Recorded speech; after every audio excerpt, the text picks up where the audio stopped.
They say the most dangerous lies are the ones we tell ourselves, but in my line of work, the most dangerous lies are the ones recorded in a validated CGMP-compliant digital logbook and submitted to a federal agency.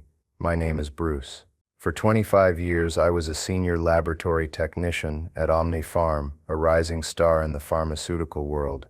I wasn't one of the brilliant minds in research and development, the ones with PhDs and patents to their names who discovered miracle molecules. I was something far more mundane, and as it turns out, far more important. I was the guy who made sure the miracles were real. I ran the assays, I calibrated the machinery, I documented the results. I was the keeper of the company's truth, and that's a very dangerous job when the truth becomes inconvenient. The problem started, as they always do, with a flicker on a screen, an anomaly. We were in the final stages of Phase 3 trials for Viridian, our new flagship drug, a potential blockbuster for treating hypertension. It was supposed to be the company's salvation, the golden goose that would make our stock price sing. On paper it was perfect. In the lab, however, I saw something else. A recurring, statistically significant elevation in C-reactive protein and troponin levels in a small but consistent subset of trial participants, males aged 45 to 55, with a history of even mild-managed circulatory issues. It wasn't a massive spike, not the kind of thing that would cause immediate, catastrophic heart failure. It was worse. It was a slow, insidious burn. A ticking clock of inflammation that could lead to cardiac events months, maybe years, down the line. It was a ghost in the machine.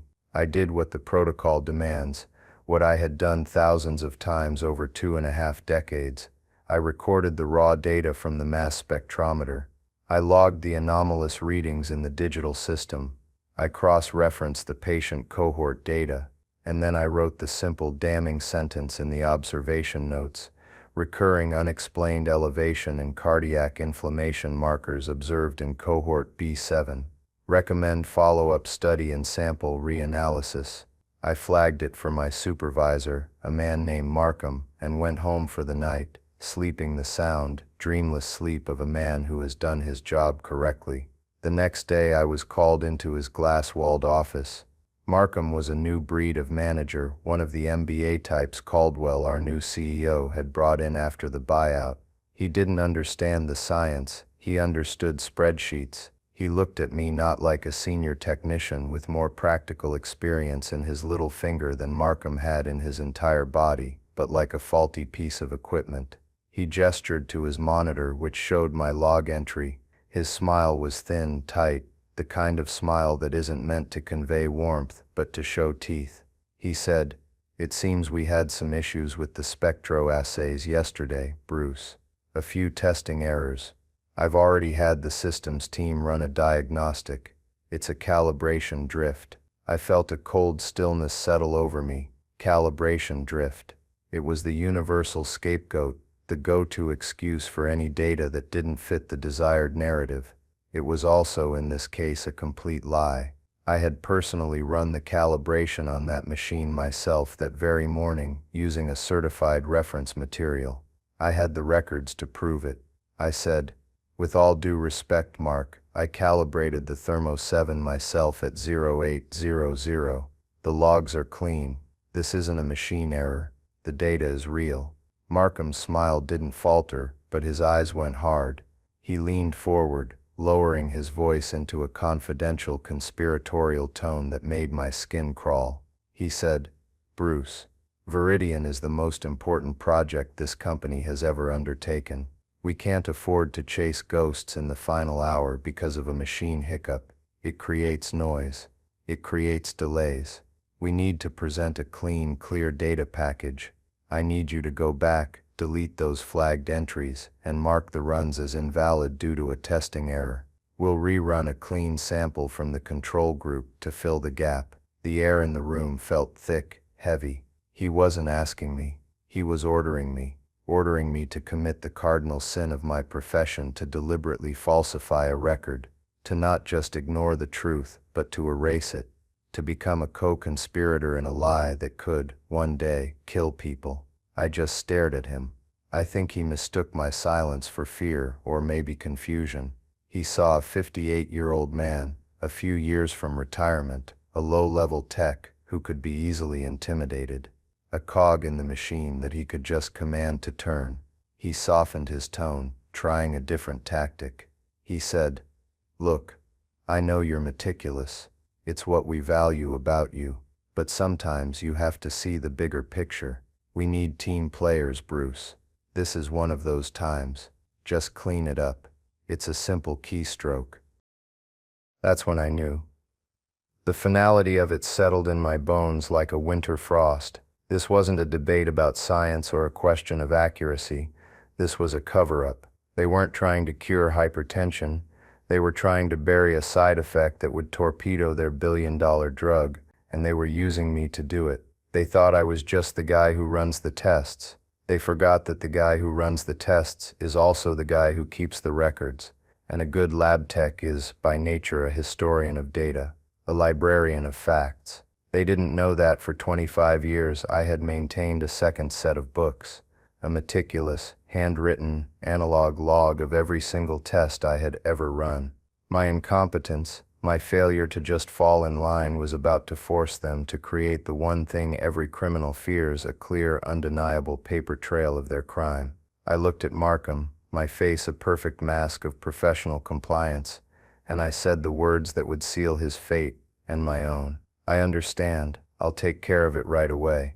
The drive home was silent. The radio was off. The world outside my windshield seemed distant, muted. I didn't feel rage. That would come later. What I felt was a profound, chilling clarity. It was the feeling of a switch being flipped in a dark room, illuminating everything with a harsh, unforgiving light. The small compromises over the years, the gradual erosion of standards, the shift in company culture from a place of discovery to a temple of profit, it all clicked into place. This wasn't an anomaly. This was the destination we had been heading towards for a very long time. I pulled into my garage and just sat in the car for a long time, the engine ticking as it cooled. My hands were resting on the steering wheel, and I noticed they were perfectly steady. That surprised me. I thought I should be shaking, or angry, or afraid. Instead, I felt a kind of cold resolve solidifying in my gut. It was the same feeling I got when faced with a complex technical problem in the lab,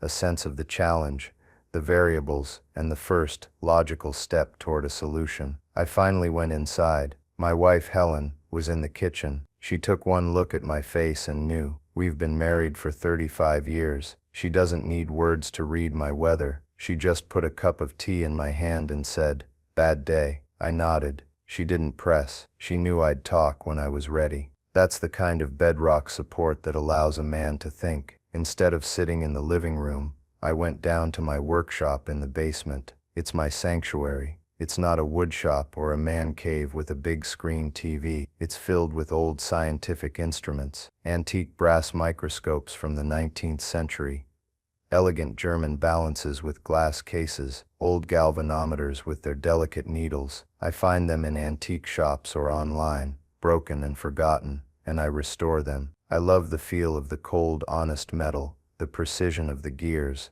the clarity of the old glass. There are no shortcuts in restoring a Litz microscope from 1890. You can't fake it. It either works, revealing the hidden world with perfect clarity, or it doesn't. It is a machine of truth. Surrounded by these objects of integrity, the hypocrisy of my day felt even more stark. I sat at my workbench, the scent of brass polish and old wood in the air, and I let myself remember. I thought back to when I first started at Omni Farm. It was a different company then, run by a man named Dr. Albright. He was a scientist first, a CEO second. He used to walk the labs himself, his white coat a little frayed at the cuffs. He knew every technician by name. He'd stop and ask about your work, not about the deadlines or the budget, but about the science. "What's the data telling you, Bruce?" he'd ask, peering at a chromatograph printout. His motto was hammered into the company culture. The data tells the story. Our job is to listen. We were there to find the truth, good or bad. The profit was a byproduct of that truth, not the other way around. Then came the buyout. About 10 years ago, Dr. Albright retired. The new parent company installed a man named Caldwell as CEO. Caldwell was a finance guy, a creature of spreadsheets and shareholder value. He wore expensive suits that looked stiff and uncomfortable, and he talked in a language of synergies, leveraging assets, and streamlining verticals. The soul of the company began to wither. The first thing to go was the budget for basic research. Then came the pressure on the trial timelines. Suddenly, it wasn't about getting it right, it was about getting it done fast. Markham was a product of this new era. He was promoted over senior scientists because he was good at managing budgets, not at managing research. I remembered a specific incident about 3 years ago. We had a promising compound for Alzheimer's that showed incredible results in early trials, but in phase 2,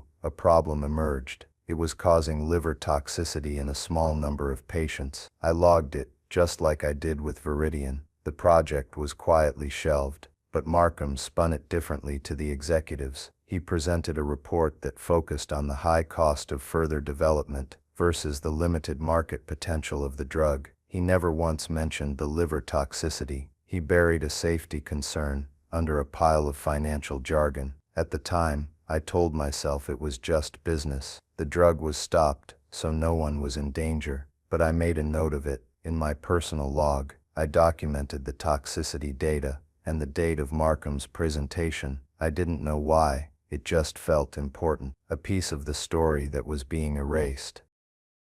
And I thought about Leo, a young tech I'd mentored fresh out of university. He was bright, eager, and a bit overwhelmed by the sheer volume of work. I took him under my wing. I taught him not just how to run the machines, but why we run them the way we do. I taught him the importance of the paper trail. I even showed him my old analog logbooks. I called it the Bruce system, a bit of a joke between us. The digital system is what the company owns, I told him. The paper is what you own. It's your personal proof that you did your job right. He'd looked at me like I was a dinosaur, but he was a good kid, and he started keeping his own notes. He respected the old ways. All these memories weren't random, they were data points. They were forming a pattern, the same way the Viridian results had. The company I had dedicated my life to was sick. The sickness was greed, and the symptom was the casual, confident way Markham had ordered me to lie. I went back upstairs. Helen was reading in her armchair. She looked up. I finally spoke. I told her everything. The anomaly, Markham, the order to delete the data. I told her about the danger, the potential for people to be hurt. I expected her to be scared, to tell me to be careful, to think of my pension. But she just listened patiently. When I was finished, the silence in the room was heavy. Then she put her book down, looked me straight in the eye, and said something that cut through all my fear and uncertainty. She said, "Bruce, for 35 years I have watched you go to work. I've seen you tired, I've seen you frustrated, but I have never, not once, seen you compromise on what you believe is right. You are the most honest man I have ever known. That is who you are. Don't you let those people in their glass offices take that away from you. Whatever it is, you've always done the right thing. Don't let them change that." And that was it. That was the catalyst. It wasn't about revenge, not yet. It was about identity. They weren't just asking me to delete a file, they were asking me to delete a part of myself, the meticulous, honest, careful part that I had built my entire life and career on. In that moment, sitting in my quiet living room, the cold resolve in my gut hardened into something else. It hardened into a plan. I was going to do exactly what Markham told me to do, and I was going to use his own orders to burn his entire corrupt world to the ground. The next morning, I walked into the lab with a sense of purpose I hadn't felt in years. It was a strange kind of liberation. The weight of my moral dilemma was gone, replaced by the weight of the task ahead. I sat down at my workstation, pulled up the Viridian trial logs, and navigated to the entries I had flagged. For a moment, I paused, my finger hovering over the delete key. This felt like crossing a line. But then I remembered Markham's smug face and my wife's words. I was no longer a participant in their lie. I was a chronicler of it. I did exactly as instructed. I deleted the anomalous data points. I selected testing error calibration drift from the drop-down menu of reasons. And then, I did something for myself. Before I hit save, I took a high-resolution screenshot of the screen, showing the deletion command and the reason, with the system's timestamp clearly visible in the corner. I saved it to a personal encrypted USB drive I kept on my keychain. Then, I went a step further. I opened the lab's internal messaging system and sent a message to Markham. It was a masterpiece of CYA corporate style. Mark, per our conversation yesterday, I have deleted the flagged entries from the Viridian B7 batch and recoded the run as invalid due to the calibration drift you identified. The log is now clean as requested. Please let me know if any further data reconciliation is required. Bruce, he replied almost instantly. A single word, good. I saved a PDF of that entire conversation. It was the first brick in the wall I was building. He had just given me a signed confession. That night, I went down to my workshop and unlocked a large gray fireproof safe that sat in the corner. It looked like it held valuables, and in a way, it did, but not gold or money. I opened it, and inside, row upon row, were 25 identical, hardbound, black notebooks. My personal logs.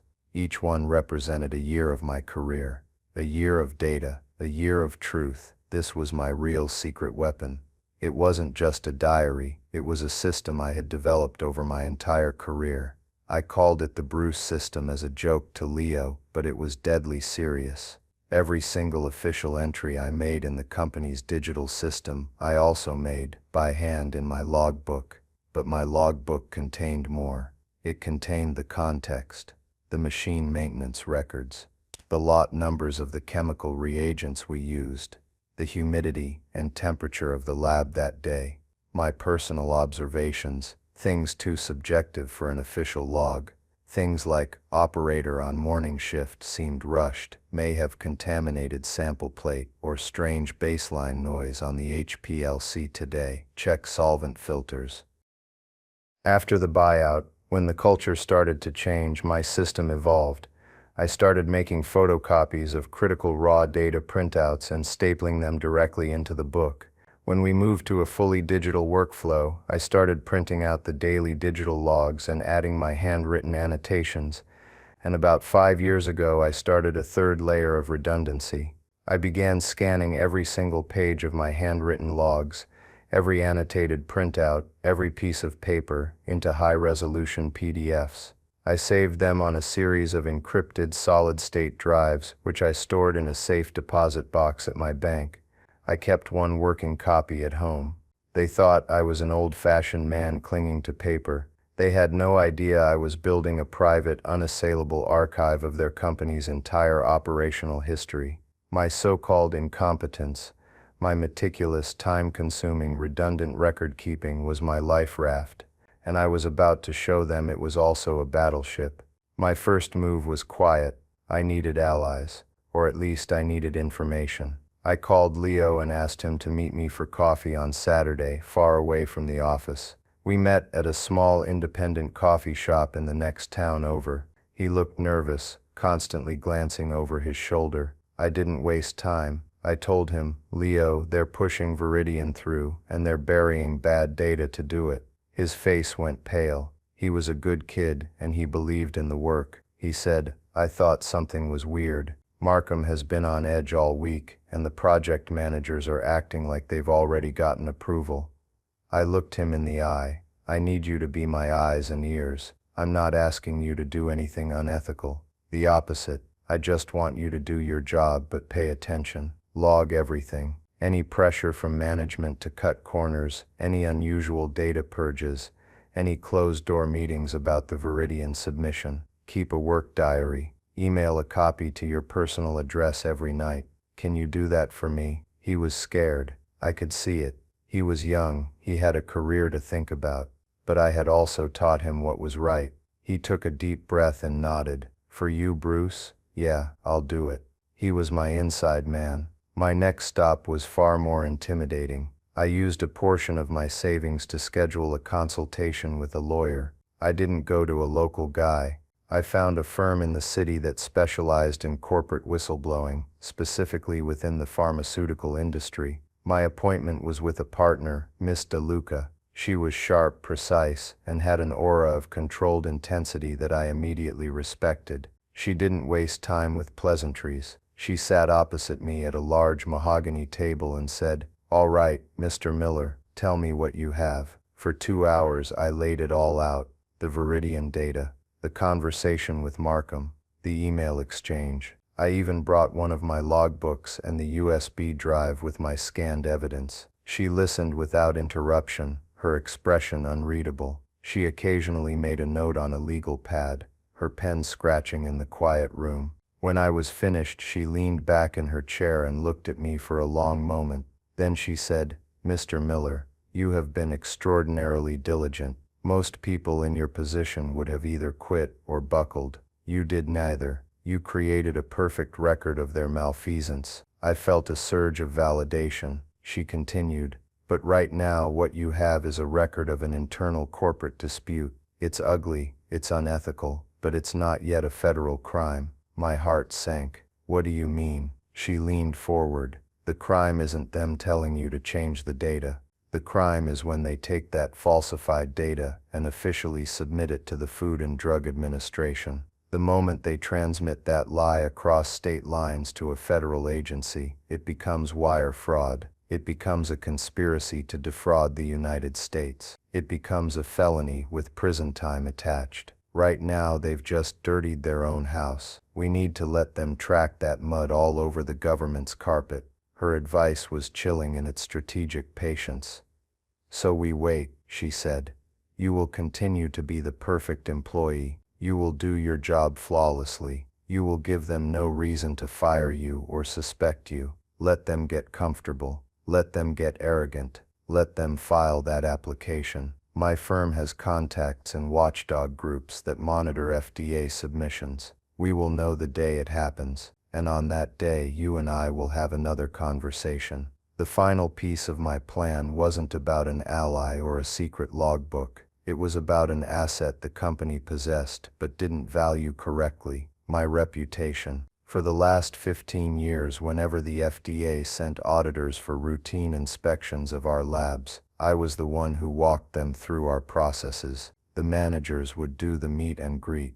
But when it came to the nitty-gritty of data integrity, validation protocols, and audit trails, they always sent for Bruce. I knew the systems inside and out. I could explain the history of any piece of equipment. The auditors, career regulators who had seen every trick in the book, came to trust me. They knew I didn't give them spin. I gave them facts. My credibility was a shield for the company. They would hide behind my honesty during every inspection. And now they had just handed me that shield to use as a weapon. They had no idea that the quiet, reliable lab tech they had just forced to lie was the very man whose word the FDA considered bond. They had not only created a record of their crime, they had created the perfect witness to testify against them. All I had to do was wait.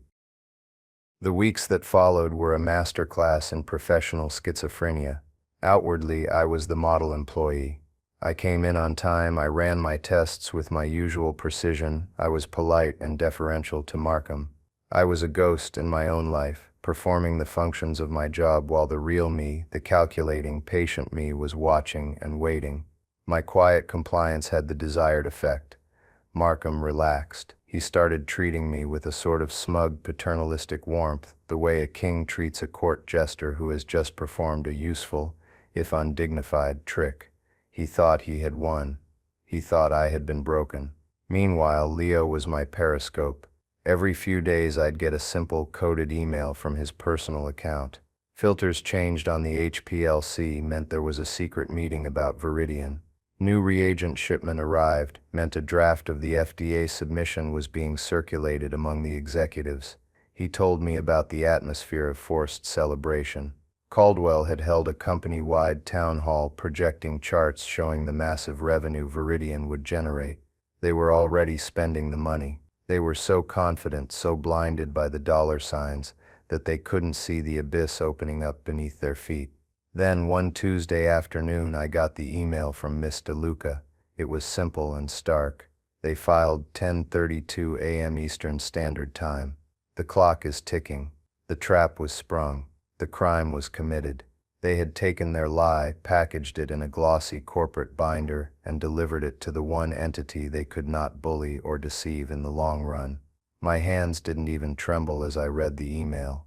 I felt a profound sense of calm. The waiting was over. The action could begin. My first move, orchestrated by Miss DeLuca, was surgical. It wasn't a loud public accusation. That would have been clumsy. Instead, her firm used one of its established watchdog contacts, a nonprofit dedicated to pharmaceutical safety, to submit a formal anonymous query to the FDA's review board for new drug applications. The query was a work of art. It didn't accuse OmniPharm of anything. It simply asked a series of devastatingly specific questions. It read something like this. Regarding the Viridian OMP 771 application, could the review board please clarify the statistical methodology used to account for adverse event outliers in the trial data for cohort B7, specifically relating to male participants aged 45-55 with pre-existing hypertension? Furthermore, could the applicant provide the raw mass spectrometry data for samples processed on instrument L34 on the dates between October 12th and October 19th, as there appears to be a statistical variance in baseline cardiac marker readings when compared to other cohorts in the study? It was my knowledge, my data, laundered through the sterile, official language of a regulatory inquiry. It was a sniper's bullet, not a shotgun blast. It named the exact cohort, the exact date range, and the exact machine I had used. It was a question that only someone with intimate first-hand knowledge of the raw data could have asked. To the FDA, it was a massive red flag. To OmniPharm, it was a ghost story come to life. The effect was not immediate, but when it came, it was seismic. Leo called me about 2 weeks later, his voice a hushed, panicked whisper. He was calling from a bathroom stall. "Bruce, it's chaos here," he said. "The FDA put a formal hold on the Viridian application. They've launched a full data integrity audit. Markham is losing his mind. He's running around, yelling about corporate espionage. Caldwell is locked in his office making calls. They're demanding to know who could have this information." I just listened, my heart beating a slow, steady rhythm. I asked, "What are they doing with the records, Leo?" His voice dropped even lower. "That's the crazy part. They're pulling all the old logs, the digital ones. But the records from that week in October, they match the submission. They match the lie. They can't find the original data because it doesn't officially exist anymore. This morning, I saw security guards escorting 2 IT guys into Markham's office. And I saw it, Bruce. I saw them wheeling a commercial-grade shredder into the records room. They're destroying evidence. Did you get a picture?" I asked, my voice cold. There was a pause. It was risky, but yeah, I pretended to be taking a selfie. Got a shot of a shredder bin, full of what looks like old data printouts. I emailed it to myself. "Good work, Leo," I said. "Be careful, lay low. You're just a tech doing his job. You don't know anything." I hung up the phone. They were panicking. Their first instinct wasn't to find the truth. It was to destroy the proof of their lies. But they were destroying the wrong proof. They were shredding the altered records, the very documents that supported their fraudulent submission. They were, in effect, destroying their own alibi. The real evidence, the original, unaltered truth, was sitting safely in my fireproof safe and in a bank's vault. They were chasing a ghost and setting fire to their own house in the process. Competence isn't a cost, it's an investment, and they were about to learn how expensive it is when you lose it all at once. The news of the FDA audit spread through the company like a virus. It wasn't public yet, but inside the labs, the whispers started. The senior staff, the ones who had been there for years like me, knew something was deeply wrong. These were people who understood the science, who understood the rigor of the process. They knew that a data integrity audit from the FDA wasn't a routine procedure, it was a corporate heart attack. They also knew me. They had worked alongside me for a decade, some for 2. They knew my work was beyond reproach. My name was on the bottom of thousands of reports, a quiet guarantee of quality. When the rumor mill connected the audit to the Viridian trials, my trials, they didn't question my competence. They questioned management's integrity. They knew that for my data to be the subject of a federal investigation, someone above me must have interfered. The first to go was Dr. Eris Thorne, our head of toxicology. He was a brilliant, prickly man who I had always respected. He submitted his resignation 2 days after the audit was announced internally. He didn't make a scene, he just cleaned out his office and left. His departure sent a shockwave through the R&D department. He was one of the last remaining links to the old science-first Omni Farm. A week later, 2 of my most experienced fellow lab technicians, both with over 15 years at the company, quietly gave their notice. This was the beginning of the talent exodus. It was a silent, bloodless coup. The rats weren't just fleeing a sinking ship. The ship's navigators were grabbing the life rafts. The lab's efficiency, which had been built on decades of institutional knowledge and collaborative experience, began to crumble. Simple procedures now took twice as long. Equipment started having issues because the younger techs didn't have the experience to troubleshoot them properly. Markham tried to plug the gaps by hiring new people, but you can't replace 20 years of experience with a fresh resume and a good interview. They mistook quiet for weak, and they were learning that quiet competence was the invisible scaffolding holding their entire operation together. That's when they came for me. I was summoned to a meeting not in Markham's office, but in the executive boardroom on the top floor. It was just me, Markham, and for the first time the CEO himself, Caldwell. The atmosphere was completely different. The arrogance was gone, replaced by a thick, cloying fog of false sincerity. Caldwell, who had barely acknowledged my existence for a decade, smiled at me like I was his long-lost brother.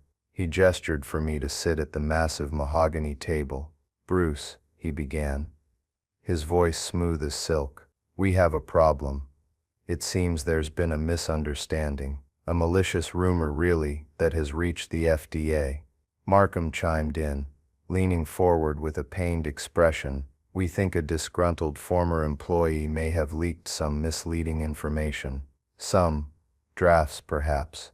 Out of context data. We were hoping you could help us clear it up." I just looked at them, my face a carefully constructed mask of mild confusion. "I'm not sure what I can do. All my work is documented in the official company logs." Caldwell waved a dismissive hand. Of course. Your work is impeccable, we all know that. But you're a thorough man, Bruce. We know you keep detailed notes, personal notes. We were wondering if you had any of your old drafts from the Viridian trials, anything that might have been misinterpreted. The offer was clear. They wanted me to produce my personal notes so they could either destroy them or use them to create a new plausible lie to feed the FDA. They were asking me to hand them the weapon I was planning to use against them. Then came the bribe. "Bruce," Caldwell said, his voice dropping to a confidential whisper, "we feel you've been underutilized here. A man of your experience. Dr. Thorne's departure has left a void. We'd like to offer you his position, head of lab operations. A significant salary increase, of course. Stock options. A corner office. You've earned it." There it was, the desperate counter-manipulation. They weren't offering me a promotion because they valued me. They were trying to buy my silence.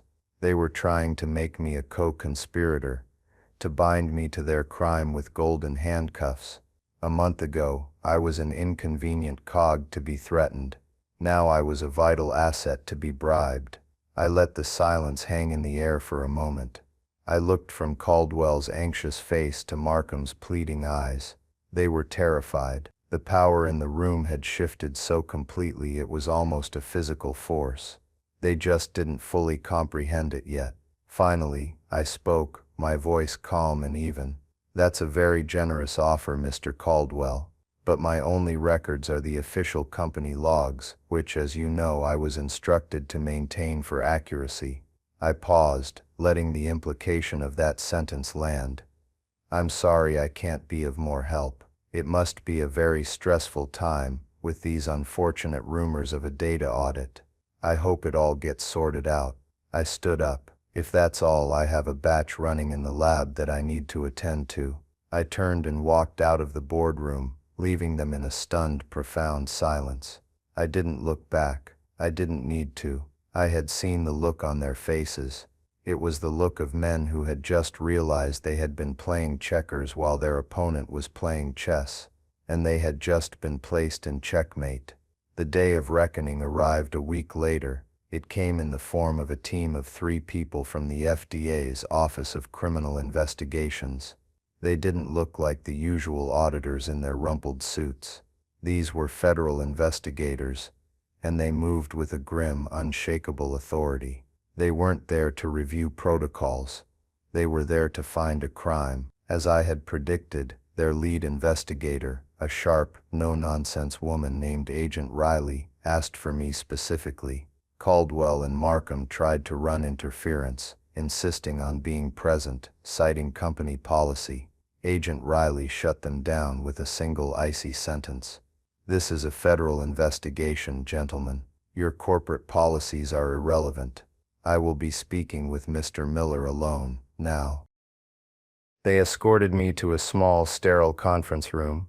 Markham and Caldwell hovered in the hallway, their faces pale and slick with sweat. Agent Riley closed the door, leaving just me, her, and another agent who sat silently in the corner with a laptop. She got straight to the point. "Mr. Miller, my name is Agent Riley. We are investigating the data integrity of the Viridian new drug application. Your name appears as the primary technician on over 80% of the supporting trial data. I need to ask you, for the record, do you stand by the data as it was submitted to the FDA?"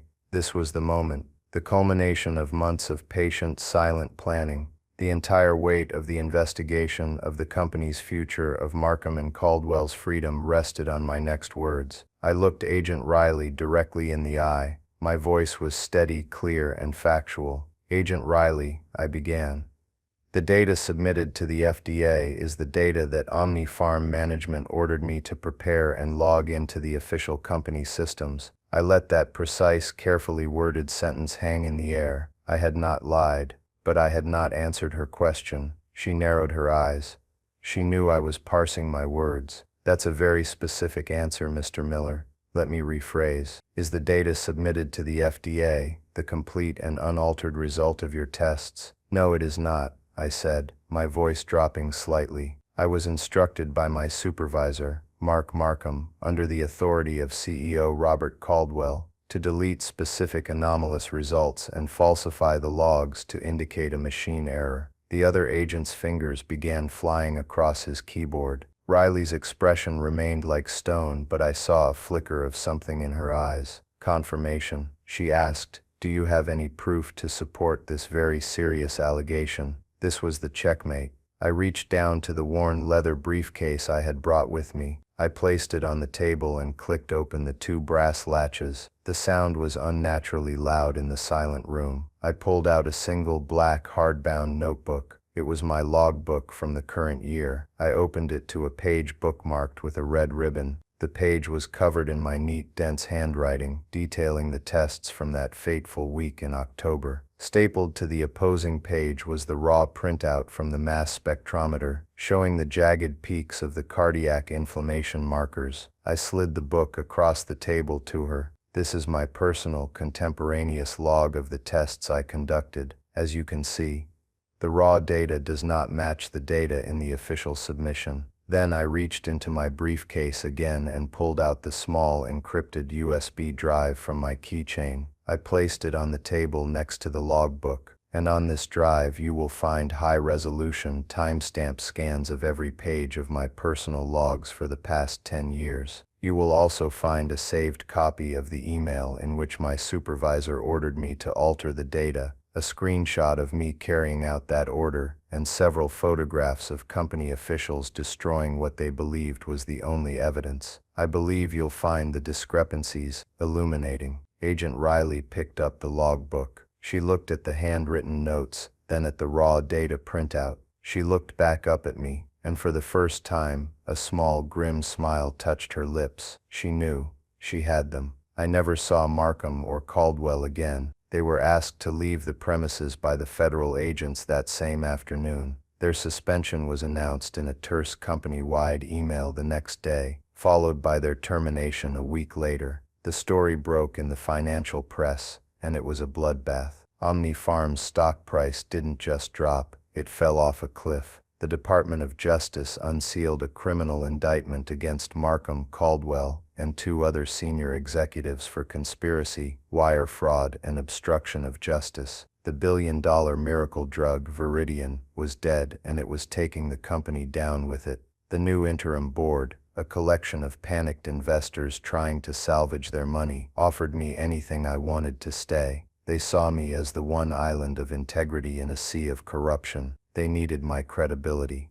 but I was done. My loyalty to Omni Farm had died in Markham's office months ago. I took the generous severance package they offered, hush money, really, to ensure I wouldn't be part of any class action lawsuits, and I walked out of that building for the last time. Leo quit the very next day. It took about 6 months for the dust to settle. In that time, Leo and I did a lot of talking. He was young and brilliant, and I had decades of experience. We had a shared belief in doing things the right way, so we pooled our resources, my severance and his savings, and we founded a small independent firm, Miller Chen Clinical Auditing. We didn't need a fancy office or a big marketing budget. Our reputation was our brand.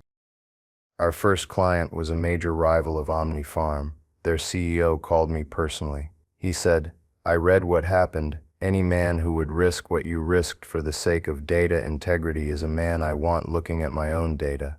They hired us to conduct a full independent audit of their own clinical trial pipeline to ensure a Viridian-style disaster could never happen to them. And then came the most ironic, most satisfying call of all. It was from the new CEO of the restructured Omni Farm. The company had survived, just barely, after a massive fire sale of its assets.